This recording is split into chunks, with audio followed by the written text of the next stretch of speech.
Hello, my name is Paul Baumgarten and I teach computer science. Today we are making games in JavaScript. More specifically, we're going to make a platformer game similar to what you can see on the screen, sized and styled to work on your phone. We'll be doing this in JavaScript using a library known as P5.js to help out with some of the graphics and animation side of things. So yeah, you can see right now this is simulating a phone screen, and I can move around it. So at the moment I'm controlling it with my keyboard, but obviously on a phone screen we need to be able to control it using our touch screens, and so we'll look at how all of that side of things works as well. And yeah, it's just a little platformer to run around and collect the coins and try not to die. At the moment there's a bug with it we'll sort out later on. Once I touch the ceiling, I stay in the ceiling, so we'll fix that up when we do the main thing. Yeah, there's a few little things I've got turned off at the moment, so like the landing in the spikes doesn't kill me yet, but again we'll also fix all that up. But yeah, design a big maze or a platform to investigate, find our way through, reach an endpoint, collect all the coins, and see how we go. Why did that coin not go? There we go. So yeah, let's get started, shall we? Now there are a few prerequisites before you come and follow on this journey with me. So let me bring up the list. These are the three things that you need. You need to have downloaded and installed a piece of software called VS Code, or Visual Studio Code. You need to have drawn a map of your game level. I'll show you what that looks like in a second. And you need to have created your sprites and other digital assets. So the sprites being your characters and coins and whatever else you might want. So Visual Studio Code, let's just look at these three things. Code.visualstudio.com is the website, or just Google VS space code, and then yeah, download for Windows or Mac if that's what you're using. Run the installers and you will be fine. What was number 2 on the list was that you've drawn a map of your game level. So this is a scan of my map that I have drawn. Let me just zoom in on this for you. So this was 5 sheets of A3 paper that I kind of all stuck together.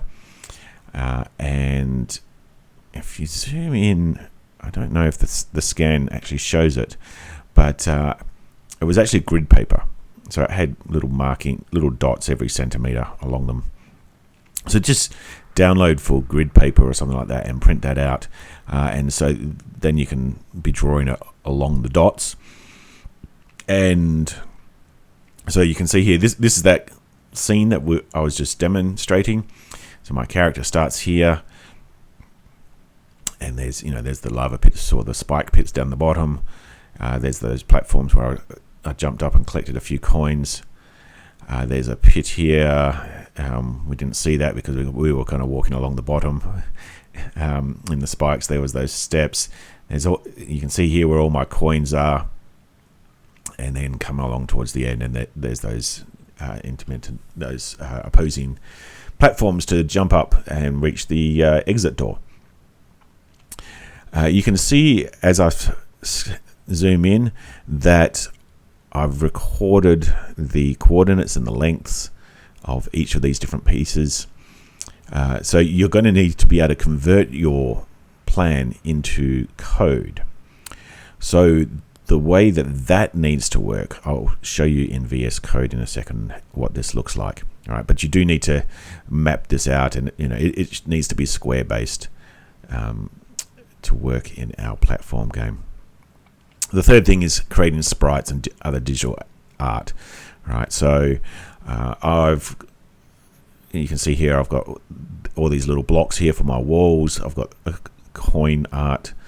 I've got my little alien character here. Now, so I'm using a collection of sprites that a graphic artist has generously made available on the internet. I'll include the link in the descriptions. And so if I look in here into player, you can see I've got player 1 ducking, front facing, hurt, jumping, standing, walking, and yeah, player 2 in the blue and player 3 in the pink, so I can just choose whichever one I want. And there's a bunch of other items here. So I've got my box, I've got my background, I've got my coins and my spikes and whatever else I want. So you're going to need some drawings or digital art for whatever it is that you're wanting to use. And like I said, the link to the digital artists package that I'm using, I will have in the description if you choose to use some of their assets and then replace others with some of your own perhaps. You don't necessarily have to have it in a folder structure like this. So what I'm going to recommend that you do is have a dedicated folder. So you can see here on desktop I've just created a folder called video, which is for my project, and then everything will go inside this folder.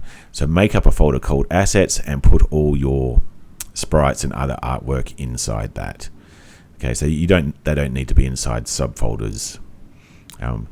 So just for consistency, maybe I might just quickly move these out of subfolders, and then I'm kind of doing it the same as I'm suggesting that you do it. So and then I'll go into items and I'll move all of these down to that same folder. All right, so I've just got a folder called assets, and I can delete that and I can delete that.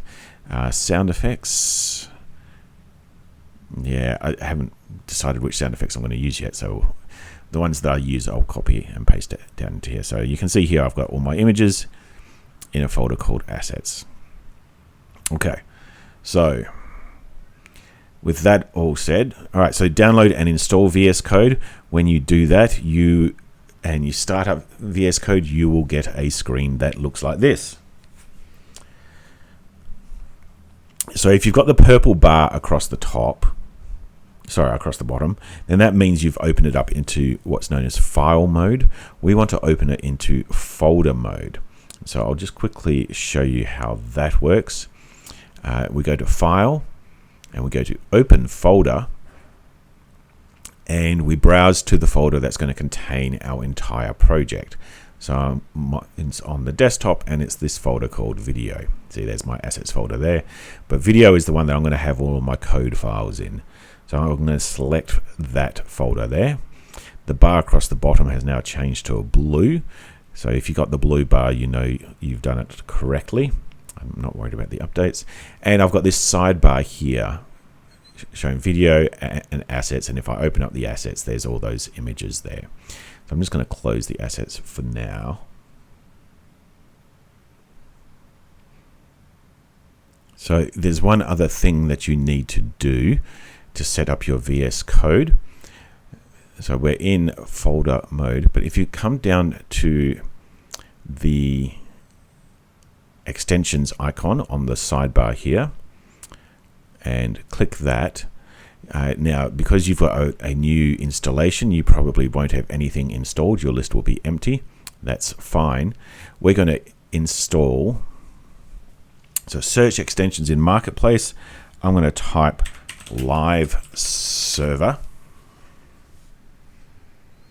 Okay, and this is the one that we want with this little purpley icon. All right, live server by Ritnik Day. Launch a development local server with live reload feature. Okay, so this is what I want. I'm going to click the install button.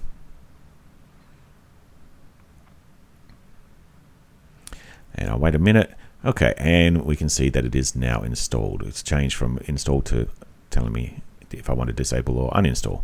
So this extension is enabled globally. That's it. That's done. That's all I have to do for that.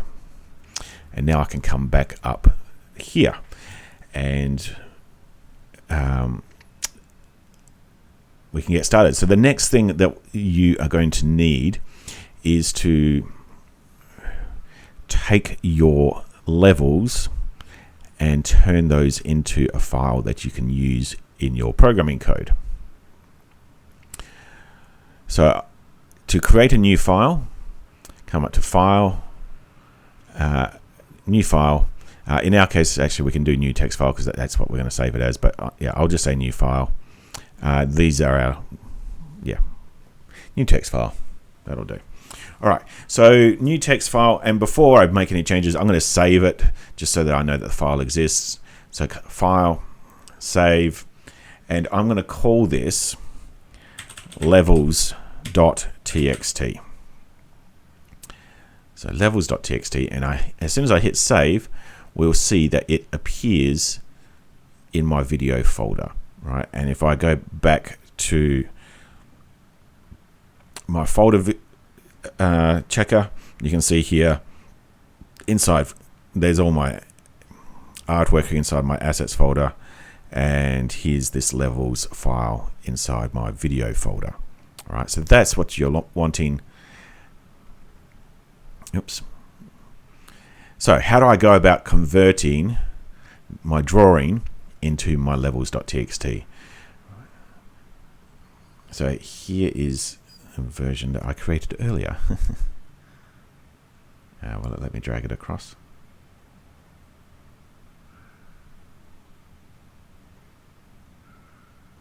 Okay, so copy and paste.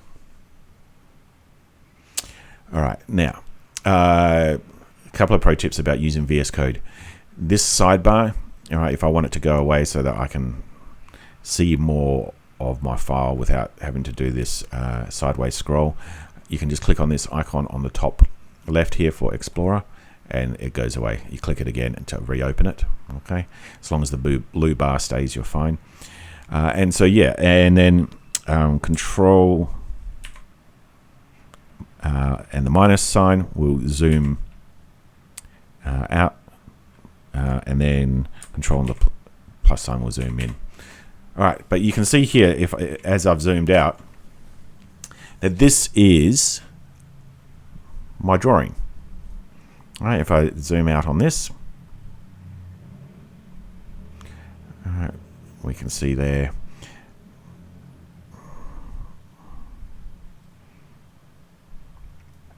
You can see that the parallels here. All right, so there's my spikes across the bottom. Here's my platforms, and there's my coins. There's that thing that I can fall down there on the side. And if I move all the way along, right, and scroll this along, we can see, yeah, there's the zigzag platforms and so on. So this is what you need to do. Yeah, you need to convert every square of your drawing into a character on this levels file, and you need each of the characters to contain a meaning. So on mine, and so this is the process that I recommend that you use, I've put in a dot where I want empty space. I put in a hashtag where I want a platform that my character can stand on. I've put in a W where I want a wall piece. Now, it just so happens at the moment in my game they both look the same, but we could set them up to look differently. And I've got an O, a lowercase o, to represent a coin. And I've got the up and down pipe symbol thing to represent where I want some spikes or lava or whatever it is that you want to be, hurting in the game. And what else? Oh, one last thing I've got is the $sign is the goal, the destination that we reach for the end of the level.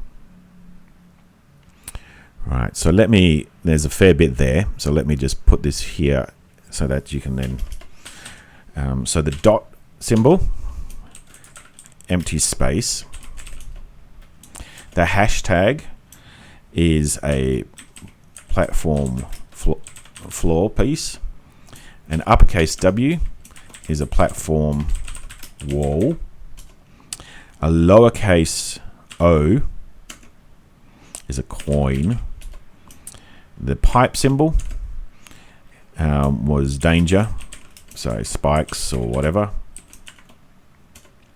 and the $sign is end of level target. Now you can actually use whatever symbols you want, and then you adjust them when I draw them up in code, or when I write the code that uses each one. That's perfectly fine. The dot for empty space kind of works easier than just using the space bar, to be honest. It makes it a lot easier to kind of keep track and count of all as you're working through it. So I'd recommend using that for your empty space. But yeah, whatever other symbols you want to use for the rest is fine, so long as you are consistent and don't kind of mix up, uppercase W's and lowercase W's, or uppercase O's and lowercase O's, or whatever. So long as you're consistent, make up your map as a levels file.